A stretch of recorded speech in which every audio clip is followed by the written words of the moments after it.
Hello, this is Dr. Fuad Zouain, Associate Professor in the Department of Pharmacology and Toxicology here at AUB. Today we'll be going over the coronary artery disease drugs. If you need anything after you go through this lecture, please feel free to email me at fz15@aub.edu.lb. And also don't forget, you can always follow me on LinkedIn and on Twitter, and I'll be more than happy to follow you and to learn about your achievements. If you're interested in research, this is a good opportunity for you to follow my lab and understand all the work that we do. What are we going to learn from this lecture together? This lecture, we're going to recognize angina treatment strategy. We're going to list angina drug classes.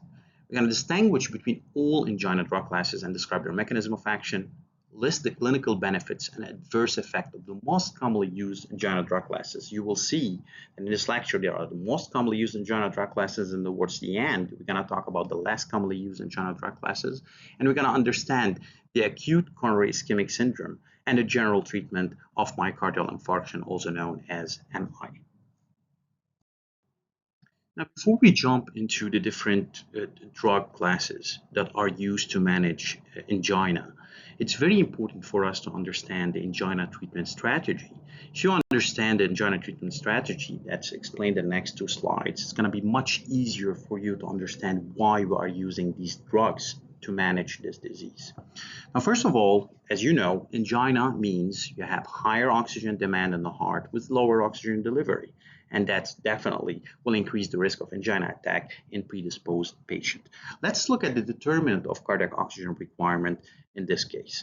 First, we start with the preload. The preload, which means that the blood that's coming back to the heart, more blood that's coming back to the heart, it means that more blood's going to be pumped into the left ventricle. If you have more blood coming to the left ventricle, according to the Frank-Starling mechanisms, it means that more cardiac contractility is required to pump this excess of blood. More cardiac contractility is equal to more oxygen demand, and hence patients that are predisposed to angina attack have a higher risk of attack in this regard. The second thing is the afterload. This is most commonly seen in patients with hypertension. When you have higher peripheral resistance, the heart is going to try to overcome this resistance. And hence, when you have hypertension, you have something known as left ventricular hypertrophy, because the heart with high contractility hypertrophies. Higher contractility means you're going to have more oxygen demand and also increased risk of angina attack in predisposed patients. The second two equally important determinants of cardiac oxygen requirement are cardiac contractility and heart rate. Cardiac contractility, we know now that they are affected by preload and afterload, and also they are affected by other mechanisms. Let's say, for example, which is directly linked to preload, really increase in exercise and so on and so forth, and increase in SNS activity. With higher cardiac contractility, you're going to have higher oxygen demand and higher risk of angina attack. Heart rate directly linked to cardiac contractility as well. Patients with high heart rate or high SNS activity means that you're going to have more cardiac cycles per minute. More cardiac cycles means more oxygen consumption. And also something very important, you know very well that during diastole is when the heart really feeds the left ventricles through the coronary artery. So when the muscle really relax is when during diastole is when the blood flow into the coronary arteries to feed the left ventricles. When you have high heart rate, this is decreased, which means that you're going to have less oxygen delivery, which increase the risk of angina attack. Now, since we understand angina, let's move to angina treatment strategy. It's very important for you guys to understand these two slides. And if you do, treating angina will become very easy and makes a lot of sense. So when we talk about angina, we said that oxygen demand is much more than oxygen delivery. So the cardiac muscle requires a lot of oxygen, and the oxygen delivery is compromised. That's why you're having an angina attack. Now, what are the determinants of cardiac oxygen requirements so we know how to treat angina? We have two factors. We have the diastolic factors and we have the systolic factors. Diastolic factors, also known as preload, is everything that's coming back to the heart, the blood volume that's coming back to the heart. Remember the Frank-Starling mechanism. Whatever is moved in the heart must be moved out of the heart under normal healthy cardiac conditions. So higher is the preload, more contractility the heart is gonna do in order to pump that amount of blood, which means more oxygen consumption the heart muscle will need. Now, with the systolic factors, we're talking multiple factors. We start with peripheral resistance. Imagine that a patient has blood pressure or high afterload. So the heart has to pump to put more pressure, the ventricles put more pressure in order to pump against this afterload. What does this mean? It means that the heart requires more oxygen in order to do so. This is an increase in oxygen demand. The heart rate, if you have an increase in heart rate, it means that you have an increase in cardiac cycles. More cardiac cycles means more oxygen demand to the heart. Heart force, the contractility. If the heart requires more contractility, recruiting all these muscles and more force of contraction requires more oxygen as well. Ejection time is the force of contraction. It's inversely proportional to the heart rate and the contractility, and the cardiac cycles, of course. So basically, if you have high heart rate, the ejection time will obviously decrease. Unlike a normal relaxed cardiac cycles with a normal heart rate, the ejection time is normal and it's high, allowing enough oxygen in each cardiac cycle to be delivered to the cardiac muscle. And the volume of ventricular chambers, the Laplace law, remember, Laplace law say that tension is equal pressure by radius. So if you have small volumes, less tension will be developed during contraction and less oxygen consumption. If you have large volumes coming, such as from preload, more tension development during contraction and more oxygen consumption. This is directly related also to the preload, assuming that the preload that's bringing the blood back to the heart, if the preload is high, the contraction of the heart must be stronger in order to pump this load of blood coming in.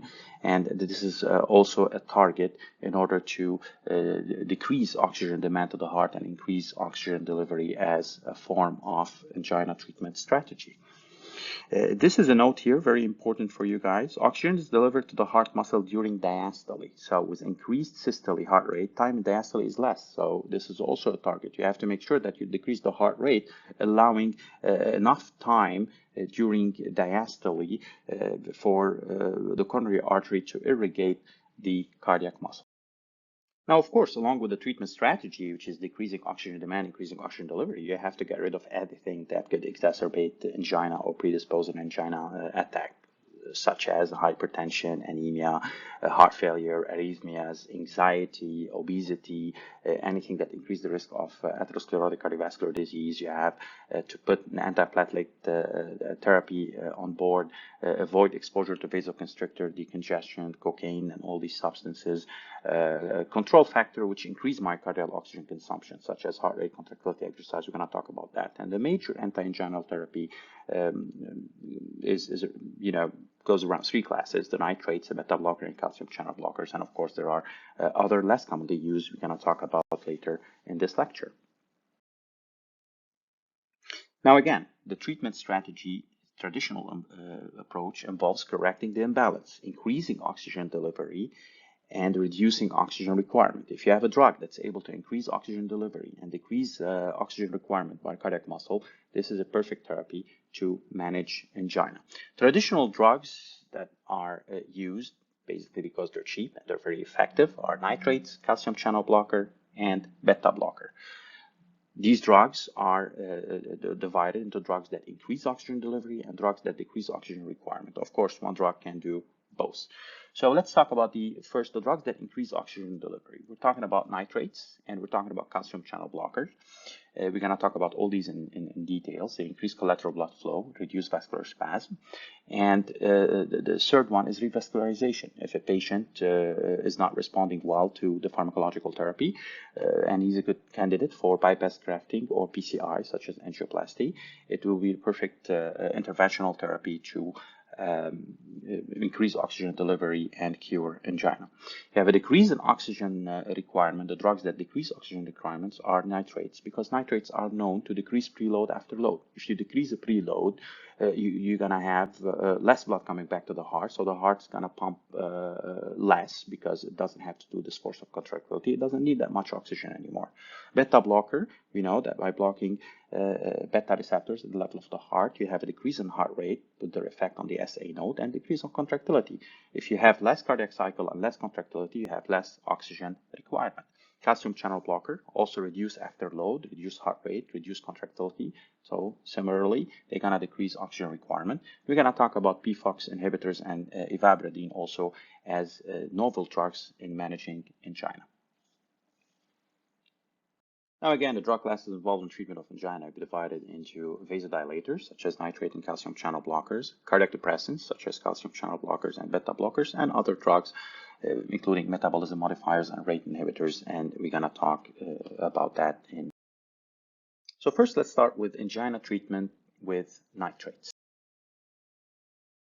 There are different types of nitrates on the market, and of course all of them work by increasing nitric oxide, and we're going to talk about the mechanism of action a bit. You can see that you have sublingual form, buccal spray form, transdermal form, and oral form. It depends on which type you want to use, and they differentiate basically on the onset of action and duration of action. For instance, here, if you look, you see that the sublingual tablet or spray have a very, very fast onset of action in around 2 minutes and a duration of action of 25 minutes. So this is the type of drug that you use to have an acute effect. So you to manage an acute episode. On the other hand, the oral sustained release and transdermal are mostly used as a maintenance therapy and prophylactic therapy to prevent any attacks in the future. So you have different types, as I said, nitroglycerin, azosorbate dinitrate, azosorbate mononitrate. They all work by increasing nitric oxide. Now, the sublingual and buccal administration have a very fast onset of action, mostly because they avoid the hepatic first pass inactivation, so they go straight into the vein beds and into the circulation and exert their effects. Of course, I don't want you to know the details about the the durations here. I just want you to know that the sublingual and buccal are much faster than the other one used as a maintenance and prophylactic therapy. So nitrates are used as first line of therapy in sublingual preparation for acute anginal symptoms. So if someone is having an acute angina attack and he's known to diagnosed with angina, you could put a sublingual nitroglycerin tablet under his tongue, and he will basically resolve this attack. It may be used for prophylactic episodes, so it's given in a maintenance and a long-term dose. But how does it really work? So when you administer nitrate to these patients, the nitrates will lead to nitric oxide formation. This is NO, a vasodilator, very well known. Increased CGMP causes dephosphorylation of myosin light chain in the smooth muscle, leading to a relaxation. And when you have vascular smooth muscle relaxation, especially at the level of coronary artery, you're basically increasing blood delivery to the vessels, to the cardiac muscle, and this by itself will decrease the angina attack, because you know very well that the strategy of treating angina is by decreasing oxygen demand and increasing oxygen delivery. This is the mechanism by which nitrate works, but the other effect that they have is at the level of the veins as well, because nitrates work mostly on the veins by causing a venodilation. Venodilation, what does it do? It decreases the preload. It decreases the amount of blood coming back to the heart. So by that, you're decreasing the preload. By decreasing the preload, you're going to decrease the oxygen demand by the cardiac muscle itself, because it doesn't have to pump much of the blood. And by causing a relaxation at the level of the coronary artery, you're going to basically increase the oxygen delivery to the cardiac muscle. Very important. Now, this is just a graph showing the mechanism of action of nitrates. Now, endogenously, you know that nitric oxide synthase stimulate the formation of NO by converting L-arginine to citrulline and NO. Now, the drugs pharmacologically, the nitrates we talk about, they work by increasing NO formation. NO will usually diffuse to the smooth muscle cells, activating the soluble guanylyl cyclase. Soluble guanylyl cyclase will convert GTP to CGMP. That will trigger the activation of protein kinase G and subsequently the activation of myosin light chain phosphatase. Myosin light chain phosphatase dephosphorylate myosin light chain, leading to the relaxation of the smooth muscle, hence the effect of nitric oxide. Now, what are the effects of nitrates? So we administer nitrates. What effect do they have? Generally, we know that they relax vascular muscle because they have a direct effect on the smooth muscle, which is true. But their effect is much higher at the level of the veins than arteries. And it's dose dependent, but at pharmacological dose, nitric oxide have the best, or nitrates have the best effect on the veins and on the coronary artery. So let's start with the effect on the systemic hemodynamics. So the major effect they have is on the preload. Because they cause vasodilation, they will reduce the amount of blood coming back to the heart. By reducing the amount of blood coming back to the heart, what's going to happen? Because you're reducing the total blood, so you're going to reduce afterload as well. You're going to have less cardiac muscle contractility and less workload on the heart, and this will reduce the oxygen requirement, which is a positive thing in the treatment of angina. Of course, it may cause a reflex tachycardia because it can cause a hypotension, and that will lead to reflex tachycardia. So you have to be very careful because reflex tachycardia can exacerbate all your work in managing angina, could exacerbate angina. The other effect it has is strictly and directly on the coronary artery. Reduce vasospasm, which is important in prismatic angina as well. Remember, prismatic is mostly based on vasospasm of coronary artery, and may increase flow through collateral vessels in ischemic area. And there's no relevant effect seen on other types of smooth muscle. So mostly on the veins and the coronary arteries, and of course it's dose dependent. So in summary, the nitrates, what do? They decrease myocardial oxygen consumption due to the reduction in cardiac workload, right? They reduce preload, so less blood coming back to the heart. The heart doesn't have to pump much, so decreasing oxygen demand by the cardiac muscle. At the same time, it causes a coronary vasodilation. It's not as much as the preload contribution, but this coronary vasodilation will increase oxygen delivery. And treatment strategy of angina, you have to decrease oxygen demand and increase oxygen delivery. Now, this is very good. And the venous dilatation results in pooling of blood. We talked about how the preload is decreasing, and if you decrease the whole blood in the arterial or the vessel system, you're going to have a decrease in blood pressure by decreasing the venous return and decrease in afterload. So we have to be careful with reflex tachycardia that could exacerbate the case, but usually we're going to see later that these patients are prophylactically put on beta blocker to prevent any reflex tachycardia and increase in heart rate. Now, importantly, nitrates are highly associated with tolerance. If you use nitrates continuously, the patient could develop tolerance to these drugs. That's why it's very important to use, especially when you're going into a maintenance dose and prophylactic dose, to use intermittent therapy. There's something called Monday disease. Back in the 1800s, people used to work in mines and nitrates. They realized that every time they go for the weekend after a long week of work and come back on Monday, they suffer from some sort of lightheadedness. And this was associated with basically the tolerance they develop over the week, and that will disappear during the weekend. It's nitrate specific, so with non-nitrate source such as nitroprussate, you don't see this type of tolerance. The basis of it is unclear. The research says it's mostly related to ROS formation. So because ROS can oxidize the sulfahydryl groups that are needed to release NO, so the sulfahydryl groups, or the SH, will be oxidized and form a bridge, the SS bridge. So what do you do at this point? You give them N-acetylcysteine, which is a sulfahydryl donor. So basically you restore the sulfahydryl group's activity, which will help in releasing NO and maintaining the nitrates pharmacological effect. Now, N-acetylcysteine is used IV in the case of unstable angina when you're giving nitrate drops to prevent the development of tolerance, but they're not used in chronic NAC because basically you're using intermittent therapy. So this can be overcome by 10-12 hours nitrate-free interval Usually at night you do the intermittent therapy, but you have to be careful because rebound angina can occur during the nitrate-free interval. That's why most of the time nitrates are not used as monotherapy. They're usually used in combination with another drug, especially if they're used as in maintenance prophylactic therapy. Now, clinically, there's a lot of benefits with nitrates, we said, because they're able to decrease oxygen demand, increase oxygen delivery. Their effect vary between the doses. So usually low to intermediate dose are the best because they decrease preload and can also have an effect on the coronary artery. So increasing oxygen delivery. Now, the high dose is bad because it can have an effect on the arterial system, and it can cause some sort of steal syndrome.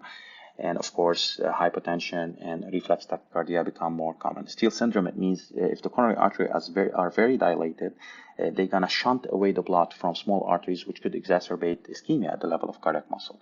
So the beneficial effects, nitrates could be used in both exertional angina because of the action on the veins and epicardial arteries, but also in vasospastic angina because it can cause coronary artery dilatation. Okay. Now, as we mentioned in the first slides of nitrates, that nitrates could be used to manage acute anginal attacks and for anti-anginal maintenance, long-term therapy for prophylactic purposes. So if you have an acute angina attack, you can put something that, a drug that have a direct onset of action, which is the sublingual form that bypass the first hepatic effect and go straight into the vein bed and have a direct effect. The anti-anginal maintenance, if you're giving nitrates for long-term treatment, you have to be careful because, as we said, these tolerance could be developed while using this drug, so you have to use intermittent therapy. Now, this drug is usually used not only in angina, for the management of other pathologies such as hypertensive crisis, congestive heart failure, dissecting aneurysm, and controlled hypertension. I'm sure you're going to be talking about nitrates when you go through these pathologies in other lectures. Adverse effects of nitrates are directly related to their vasodilative effects. So when you think about the effects, think about what nitrates do. So they cause throbbing headache because of meningeal arteries dilation, facial flushing, or angioedema because the arterial dilation of the face. They can definitely cause orthostatic hypotension because at the end they cause a strong venodilation, and they can pull the blood down into the vein, decreasing therefore the blood volume in the circulation and causing orthostatic hypertension. Syncope also is seen, the BJ reflex.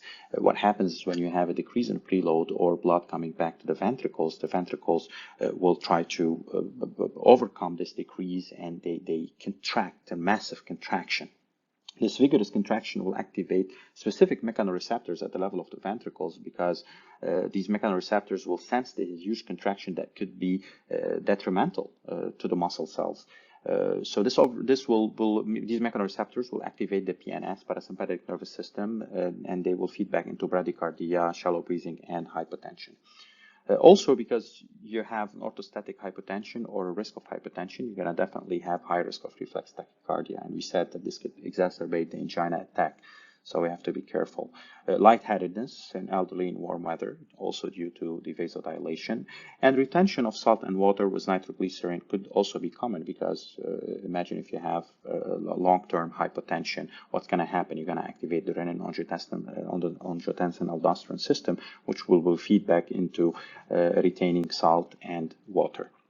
It could also aggravate myocardial ischemia, enhanced sensitivity to arterial effect and hypotension in some patients, such as hypovolemic and Steele syndrome, like we talked about before, and also reflex tachycardia in response to hypertension that will increase the oxygen demand and decrease the oxygen delivery to the heart, which defeat the purpose of managing angina. There are some contraindications in the usage of nitrate. For instance, you cannot use them in combination with PDE5 inhibitors such as sildenafil, Viagra, or Cialis because they're both vasodilators, and if you combine them together, they can cause a dangerous hypertension that elicits a reflex tachycardia, increasing the risk of myocardial infarction and death. And it's also not used in patients with hypertrophic cardiomyopathy because their stroke volume is already compromised, and patients with right ventricular infarction because RV infarction and patients with RV infarction are very, very sensitive to volume load. So you can increase the risk of hypertension and avoid these agents that will affect the load in right ventricular patients. In Asians, there's a polymorphism in LDH2, which is present in 30 to 50% of the patient. And this enzyme basically is required for converting nitroglycerin to NO. So you can see a reduced response in Asians that have this polymorphism. Now we move to the second class of angina treatment, beta blockers. A beta blocker have been clinically used for a long time, and there is different types of beta blocker. And as you will see, you're gonna hear the word beta blocker in multiple pathologies, especially in cardiovascular diseases. So it could be used in hypertension, angina, arrhythmia, myocardial infarction, congestive heart failure. Really important class of drugs. Now, propranolol, atenolol, and metoprolol are the most commonly used for stable chronic angina. Now, what's the mechanism of action of beta blocker? I'm sure that in different pathologies you're going to repeat all the same things because the mechanism of action really is not going to change. So, beta blockers, they block the activation of beta adrenergic receptor, which is usually activated by the SNS catecholamine neuron, norepinephrine. They activate these beta receptors. Now, there are different types of beta receptors. You have beta 1, beta 2, and beta 3. Beta 1 most commonly found on the heart muscle, and once it's stimulated, usually it causes an increase in heart rate, contractility, AV conduction, and decrease in AV node refractoriness. And beta 2 receptors, they could be found on heart muscle, but not as much, mostly beta 1 heart muscle. They're mostly found in the bronchial and peripheral vascular smooth muscle cells, and they're involved in vasodilation and bronchodilation upon stimulation. And beta 3, mostly found in adipose tissue and the heart. They are involved in thermogenesis and decreased in cardiac contractility. So mostly they counterbalance the beta 1 effect on the heart. Now, what are the effects of beta blockers and how could they be beneficial in terms of angina? And we know that the treatment strategy of angina is to decrease oxygen demand and increase oxygen delivery.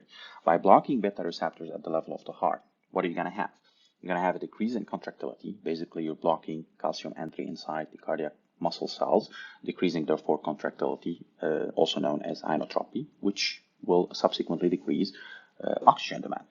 Decrease relaxation rate, because during each cycle you have contraction and relaxation, and this is driven by the calcium uptake by the Cerca pump at the level of the reticulum sarcoplasm. Normally, when you have an increase in heart rate in response to increase in SNS activity, you're going to have an increase in cardiac contractility, but also increased cardiac relaxation in order to increase the cardiac cycles per minute. So this will decrease in lusitropy. You're going to have more time within the cardiac cycle, allowing also more time during diastole, which will increase oxygen delivery as well to the cardiac muscle cells. Decrease in heart rate also will decrease the number of cardiac cycles per minute, because the beta blocker will block the effect of SNS at the level of the SA node. Firing less per minute means we're going to have less cardiac cycles per minute, which will definitely increase oxygen delivery and decrease oxygen demand. And decrease conduction velocity in AV node, allowing also more time during the cardiac cycle, and this is known as negative thrombotropy. This is for cardiac effects. At the level of the vascular beta receptors, you know that the vessels have mostly alpha receptors, and these alpha receptors, once they're stimulated by the SNS, they cause constriction. But at the same time, there are beta 2 receptors, and beta 2 receptors, they counterbalance the effect of alpha. They have a vasodilatory effect. So if you block these receptors by beta blocker, you can cause a mild vasoconstriction because you leave the alpha receptors unopposed. And we're gonna, in the next few slides, we're gonna understand the importance of this in terms of angina treatment and why these beta blockers cannot be used in vasospastic angina. The effectiveness of beta blocker in managing angina is dose dependent.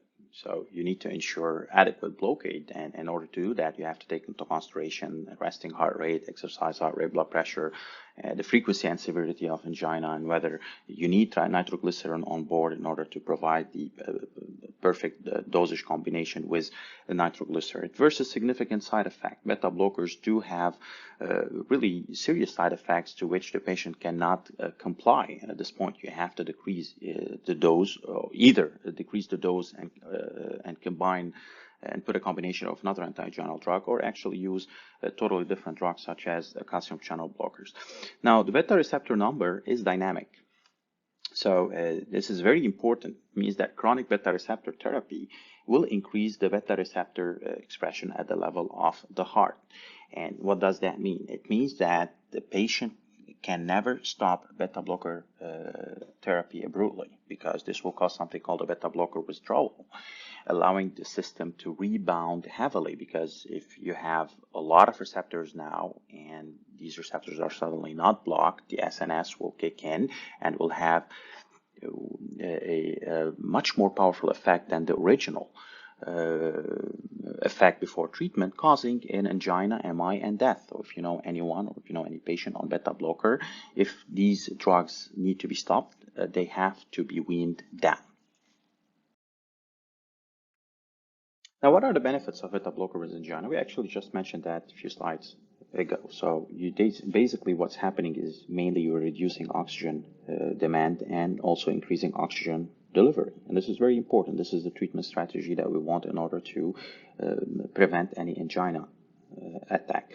So at the level of the heart, beta blocker decrease heart rate, both resting and exercise rate, and also decrease contractility. These are the direct effects. If you reduce both of these, you're going to have a reduction in oxygen demand, because you're reducing the cardiac cycle per minute, and also you're reducing the power of contraction of the cardiac muscle. But also by reducing heart rate, you're allowing more time during diastole, which basically will allow, because during diastole is where the blood flows through the coronary artery to irrigate the cardiac muscle with oxygen.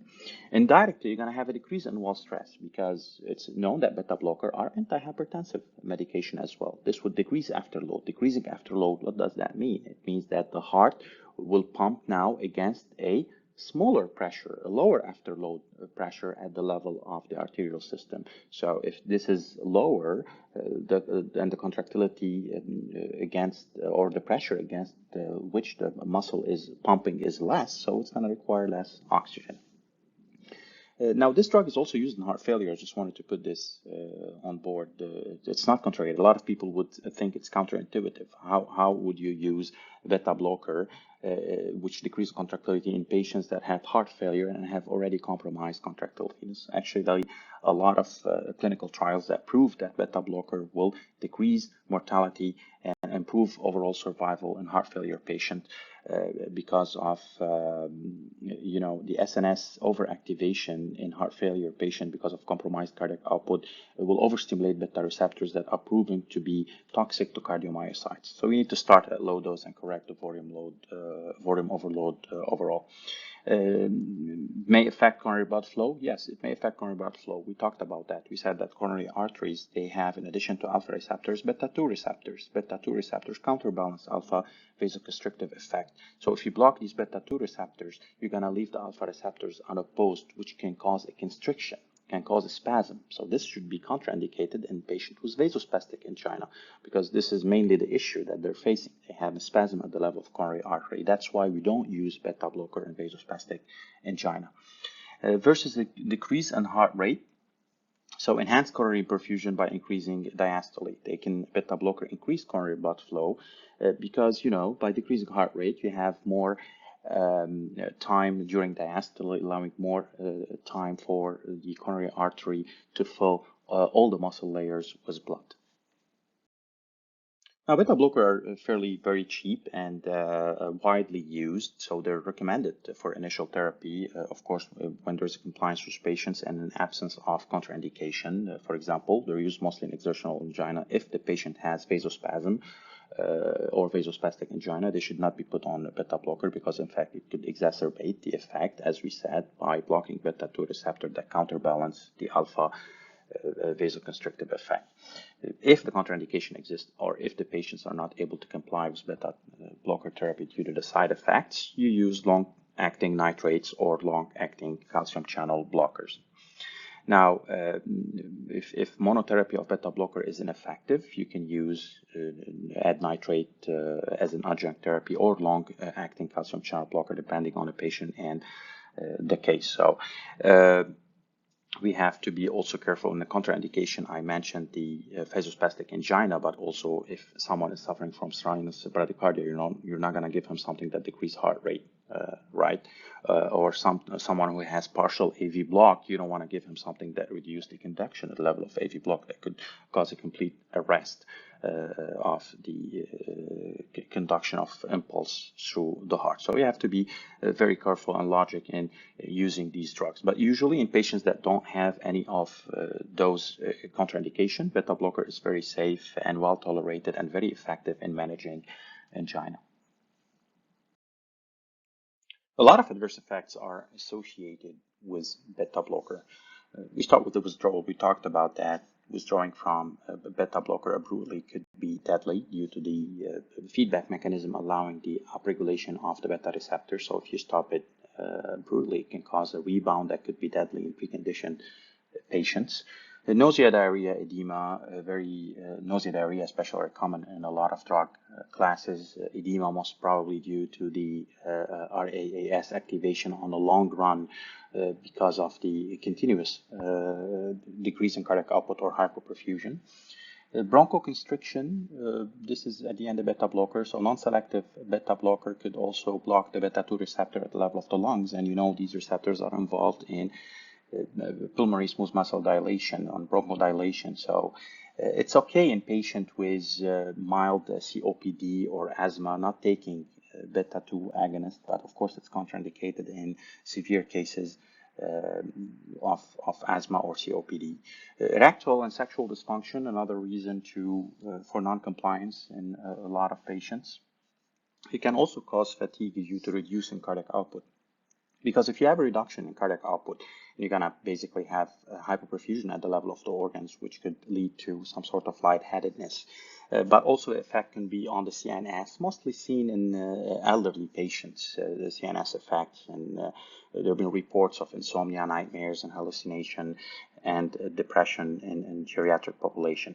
Now, in diabetics, this has to be used very, very carefully for two main reasons. First, beta-2 receptors activation, they stimulate the glycogen breakdown and releasing glucose into circulation, which makes sense because, an SNS activation and when you're running, you need to increase your glucose level. By blocking beta-2 receptors, you have a risk of hypoglycemia, which is higher in predisposed patients such as the diabetic patients. But on the other hand, it also masks the signs of low blood glucose. When someone suffers a hypoglycemia, the SNS effect kicks in and you have an increase in heart rate. But if you're using beta blocker, you're masking these signs because you're blocking heart rate, and the patient can go into a dangerous coma without even noticing this is hypoglycemia. So it should be very carefully used in diabetic population. And as we said, it's dangerous in vasospastic angina, mostly because it can block the beta-2 receptor of the coronary arteries, leaving the alpha receptors unopposed, and which can cause vasoconstriction. So we don't use them in vasospastic angina. Moving now to the third most commonly used class of drugs in treating angina, the calcium channel blockers. The calcium channel blockers could be divided into three subclasses: the hydropyridine, verapamil, and diltiazem. And they really just differ as to whether they target the heart or the vasculature more.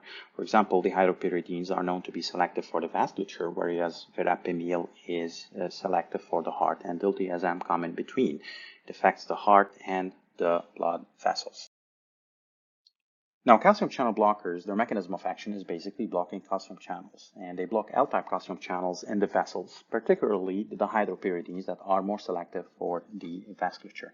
So they cause a vasodilation of peripheral arterial and coronary vessel. This is basically different of the nitrates. Remember, nitrates, they work more on the venous system. The calcium channel blockers that are selective for the vasculature, they work more at the arterial system. So they decrease afterload, the pressure against the heart is pumping, and they increase coronary artery flow.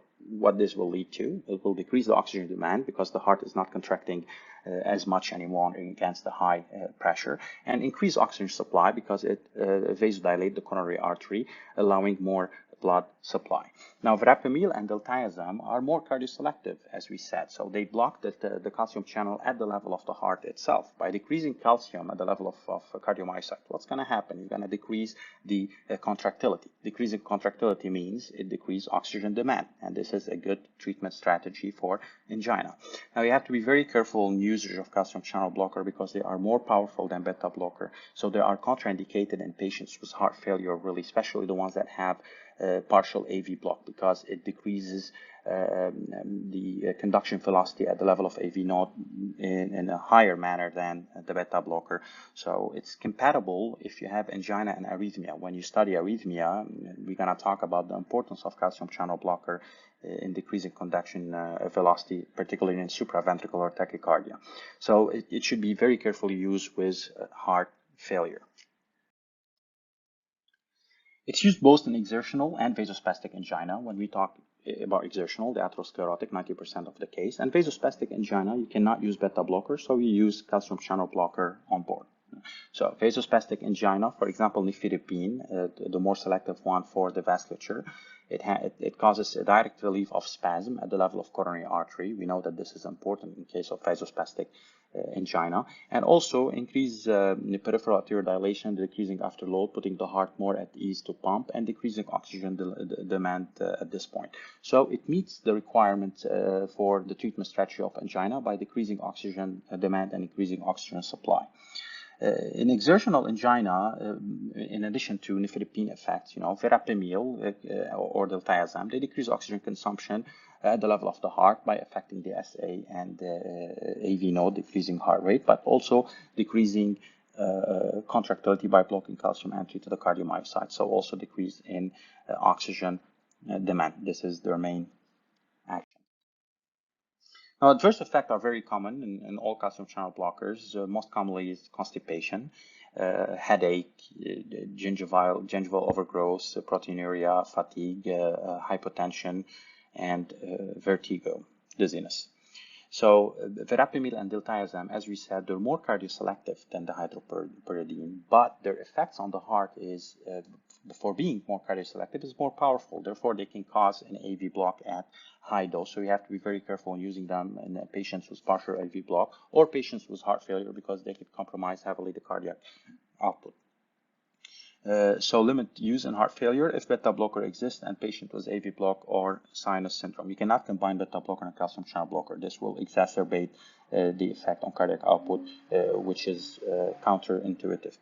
Nifedipine, because it's selective mostly to the vasculature and it doesn't affect the heart, can cause reflex tachycardia, which makes sense because you're not affecting the heart, you're causing a peripheral arterial dilation, which can cause hypertension. This could elicit a reflex tachycardia. So you have to be very careful because reflex tachycardia in patients with atherosclerotic cardiovascular disease or angina, it could be deadly. It could lead to a very powerful rebound. So limit use in arrhythmia, unstable angina, and MI to prevent this from happening, or you're going to have to use the cardioselective ones. Now, angina treatment with other drugs. In this section, we're going to cover 4 or 5 drugs that are less commonly used in angina. We start with nicorandil. It's a potassium channel activator that causes arterial vasodilation. Actually, it makes perfect sense if you think about it. If you activate these potassium channels at the level of the smooth muscle, of the arterial smooth muscles, what's going to happen? You're going to cause a decrease in the membrane potential, right? And this will limit the opening of voltage-gated calcium channels. Less calcium channels is going to enter, and this is going to cause a vasodilation, unlike the potassium channel inhibitors. So, and it also has an effect in enhancing the NO production. So by inhibiting, by causing a vasodilation, you're basically going to decrease the preload and put the heart more at relaxation of contractility, decreasing therefore the oxygen demand at the level of the heart. It's used in a number of countries for angina, but it's not used in United States. The second drug, more commonly used than the last one, is ivabradine. Ivabradine, it lowers the heart rate by inhibiting the funny current, specific SA pacemaker current. It's called the funny current. Remember when we talked about the funny current that leaks sodium and then a little bit of calcium reaching a threshold and firing an action potential, the pacemaker at the SA node. So ivabradine will inhibit this, decreasing therefore heart rate. And we know that if you decrease heart rate, you're going to decrease the cardiac cycles per minute. Decreasing cardiac cycles per minute will decrease oxygen demand, but also at the same time will allow more time during diastole, which will increase the blood delivery to the cardiac muscle. So this is the effect of ivabradine. Ranolazine is another drug less commonly used in managing angina, and it works by inhibiting the late inward sodium current. What's the late inward sodium current? Usually during the depolarization in cardiac muscle cells, sodium channels open, the fast sodium channels, and you have repolarization. And during the plateau phase, you know that you have potassium going out of the cell, and calcium coming inside the cell. That's what caused the plateau. And during this phase, calcium coming inside the cell is the calcium that gonna cause contraction. Now, usually by the end of the plateau phase, the sodium late current sodium channels are active. We call them late inward sodium current channels. And what they do, they usually keep the plateau or keep that balance sustained for a while and until they shut down with calcium, allowing the normal repolarization of potassium to take over. Now, under pathological condition, what happens? You have really these late sodium currents are open to a much longer time. And once you have more sodium inside during that phase, sodium is exchanged with calcium. So you have more calcium in. More calcium in means that you have a higher tension and higher contractility, means that we have higher oxygen demand. What the drug does is inhibiting the late sodium current channels. By inhibiting these late sodium channels, you see here, you're going to basically reduce the plateau phase and reduce the tension because you're going to have less calcium coming in, and by reducing calcium level, you're going to have less calcium and more potassium going in. So what's going to happen? You're going to have the repolarization phase taking over. However, one of the side effects of these drugs is prolonging repolarization because they also inhibit potassium channels. And if you inhibit potassium channels, what's going to happen? Repolarization is going to take longer time. And by taking longer time, you're going to have a QT prolongation. This is, remember, the PQRS, let's say. This is the T wave, and this is the Q. I'm sorry, it's not perfect. But this T represents the repolarization of the ventricle. So if your repolarization is low, you're going to have an increase in QT interval. An increase in QT interval could basically lead to something called the torsade de pointes, a form of arrhythmia that could be very serious. So you have to be very careful when using these drugs with patients that are predisposed to arrhythmias. Trimetazidine, another less commonly used angina drug, is actually new on the market, and it's really effective, and it's used as a substitute for nitrates in those patients, elderly patients who wants to use Viagra for erectile dysfunction, because remember, Viagra is contraindicated in patients on nitrate because it can cause a hypotension and a deadly reflex tachycardia. Now, the way it works is increase efficiency of oxygen utilization by shifting metabolism to glucose away from fatty acids. You know that if you metabolize a glucose and a fatty acid, you're gonna have the same ATP production for less oxygen consumption. So the breakdown of fatty acid will basically use more oxygen consumption, or will use more oxygen than the metabolism of glucose. So what do you do here? You shift the metabolism. It's a metabolism game. You shift the metabolism from fatty acid to glucose, allowing the production of same amount of ATP, but with less oxygen consumption. What does this lead to? Lead to a decrease in oxygen demand, and overall, you keep the heart at ease and prevent any angina attack from occurring. High dose statin therapy is also very effective. Statins, remember in the dyslipidemia lecture, they have a lot of protective effects of antioxidants and other effects because we inhibit the basically all these intermediate that occur downstream of HMG-CoA. by inhibiting HMG-CoA reductase. So they reduce the incidence of anginal episodes in patients with a stable ischemic disease, especially the one that are atherosclerosis, because heavy statin therapy seems to help resolving the atherosclerotic plaque and prevent the atherosclerosis breakdown. So it improves the coronary flow to the myocardium, and by improving the coronary flow, you're basically increasing the oxygen delivery, which is a good effective therapy. So statins are usually used in adjunct therapy. They're always on board for patients with atherosclerotic cardiovascular disease. Angina treatment summary, I'll leave that for you. It's more clinical for you to read it. So if you have an acute attack, as we said, use sublingual nitroglycerin because it has a very fast onset of action. If you want to treat stable angina, you start with beta blocker and or nitrate, the safest really. Substitute of calcium channel blocker if there are contraindication with beta blocker usage. And in preventive therapy, it makes perfect sense because you want to deal with the comorbidities that exist, such as we want to give them aspirin, clopidogrel, because atherosclerotic cardiovascular disease patients are at high risk of clotting and plaque breakdown. So you want to put them on prophylactic anticoagulant therapy. Smoking cessation, lipid lowering with statin, glycemic control, all the comorbidities must be controlled because they increase the risk of a cardiovascular, acute cardiovascular incident. For variant angina, vasospastic angina, we can use calcium channel blocker and nitrate, but avoid using beta blockers, we said, because it can lead to unopposed alpha vasoconstrictive effect, which could exacerbate the angina attack. And of course, use aspirin with caution since it inhibits prostacyclin production. By inhibiting prostacyclin production, you increase the risk also because prostacyclin have some sort of vasodilation effect, so also could exacerbate the constriction. In the next few slides, we're gonna touch base on the acute coronary syndrome management, and definitely here we're talking about the myocardial infarction. So when we talk about acute ischemic coronary syndromes, we're talking about acute events that require immediate medical attention.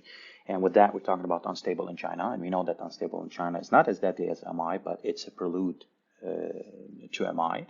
We're talking about acute myocardial infarction, also known as cardiac arrest or sudden ischemic death.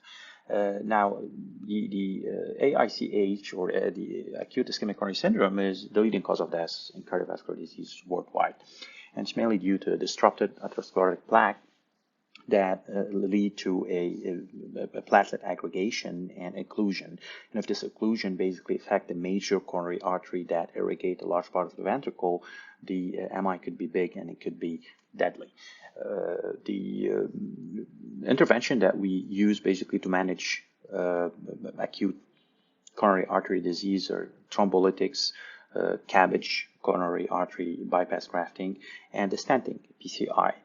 Now, it all depends on the case and the patient, because some patients, with some patients, the stenting doesn't work because of something called the no reflow mechanism, so they have to go into an open heart surgery and undergo a cabbage. And some patients actually with thrombolytics on its own, they can resolve, especially if we're dealing with a small MI. Now, when a patient is admitted to the ER with an acute myocardial infarction or even unstable angina, we usually greet him with something called MONA. Now, this is not a golden rule. Not every patient that comes to the ER will undergo the exact same treatment. This varies from one patient to another. For example, a patient with right ventricular infarction are treated way differently from a patient with left ventricular infarction. However, this is a general rule that could be applied. For example, for pain, we give them morphine because morphine reduces the SNS. If you have a decrease in pain, basically, less pain, less anxiety, less SNS. We know SNS could be detrimental on someone having a myocardial infarction. And morphine also actually can cause a vasodilation and decrease the preload. By decreasing the preload to the heart, it decreases the congestion, because if the cardiac function is compromised, the ventricles are not able to pump, they could backflow the blood into the lungs and cause congestion. Oxygen is definite, something you have to give, because you have to make sure that the organs are well perfused with oxygen in the brain as well. Nitroglycerin sublingual or spray or dripping. We give it just to have an acute effect because we need something that has a fast onset of action in order to vasodilate the coronary artery and try to salvage as much as we can from the ischemic muscles. And aspirin as an antiplatelet therapy, of course, to prevent the complete aggregation of platelet formation, as also a mechanism to reduce the impact of MI on the damaged cardiac muscle. Now, this is just a list of drugs that are most commonly used. You can just go through them. We talked about each and every one with the exception of ACE inhibitors. You know that ACE inhibitors are antihypertensive drugs that works by inhibiting ACE and preventing angiotensin II formation. And they're usually used when hypertension, if these patients suffering from hypertension, if the hypertension persists despite treatment with nitroglycerin and beta blocker. So in patient with LV systolic dysfunction, congestive heart failure, and patients with diabetes, these are drugs or ACE inhibitors are known to be very, very effective in reversing left ventricular hypertrophy in hypertensive patients, and be very renoprotective in patients with diabetes. So we said that MI treatment involved the usage of morphine, oxygen, nitrates, beta blockers, and ACE inhibitors, but it also involves the usage of the antiplatelet and anticoagulants, as well as thrombolytic agents. So if you look here, the fibrinolytic agents are thrombolytic agents that are usually used to dissolve the clot. And they're not only used in the context of MI, but they are usually used in deep vein thrombosis and pulmonary embolisms and others. For the antiplatelet, I'm sure you heard about aspirins, clopidogrel, and GP2B3A inhibitors, as well as the anticoagulants such as the antithrombin agents, heparins. Now, of course, I don't want you to know or I'm not going to talk about the mechanism of action of these drugs because I'm sure that you covered these drugs in details, but it's important for you to know the importance of using this drug in the context of MI. With antiplatelet, the most commonly used drugs are the ones that belong to the aspirin class, clopidogrel and the GP2B3A receptor blockers. Now, aspirin and clopidogrel are usually given as maintenance therapy, prophylactic therapy to prevent any reoccurrence of thrombus or clog formation. And the GP2B3A are more powerful, and usually they're given during, let's say, an angiography procedure or during a stent implantation procedure, but they're not given as a maintenance therapy. Antithrombins are anticoagulants also used in the context of acute myocardial infarction.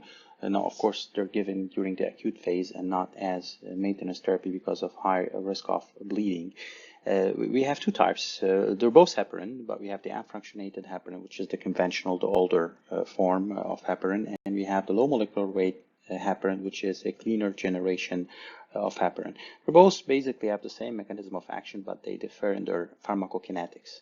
So when you talk about the unfractionated heparin, they bind to plasma protein, and their pharmacokinetics are unpredictable between patients. So you have really to monitor closely their anticoagulation effect and do the APTT test to make sure that the patient doesn't go into bleeding. As for the low molecular weight heparins, you really don't need to monitor APTT much because they don't bind much to the plasma protein, and making them more predictable among patients. But they're both very good in anticoagulants, basically, and they could be used either to prevent the reoccurrence of thrombosis during the early stage following MI, or even during a interventional procedure such as the stent implantation.